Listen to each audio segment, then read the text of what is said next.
Katika ukimya wa maisha, kuna kilio ambacho hakisikiki kwa masikio ya kawaida.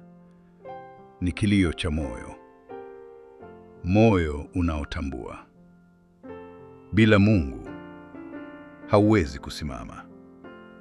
Mwaka 1868, mwanamke mmoja kipofu, lakini mwenye kuona zaidi ya wengi waliokuwa na macho, Fanny Crosby, aliandika maneno ambayo yamegusa mamilioni ya watu duniani. Lakini wimbo huu haukuanza kwenye karatasi. Ulianzia gerezani, ambapo watu waliovunjika, waliokuwa wamekosa matumaini, walinyanyua sauti zao kwa Mungu na kusema, Bwana, usinipite mimi.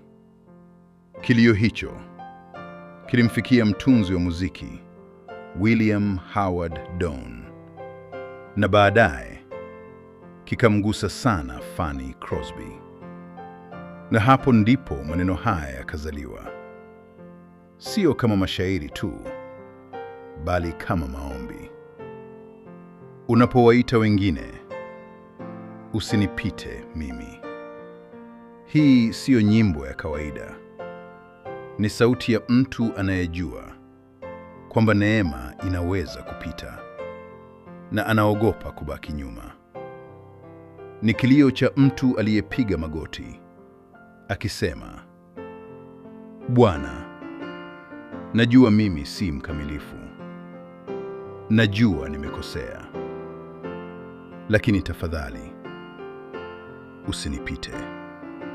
Katika dunia ambayo kila mtu anaonekana kuwa na nguvu, huu ni ukweli mmoja ambao hauwezi kufichwa. Kila mtu anahitaji Mwokozi. Na labda leo, hilo ndilo ombi lako pia. Sio kwa sauti kubwa, lakini ndani kabisa ya moyo wako. Unasema, usinipite Mwokozi.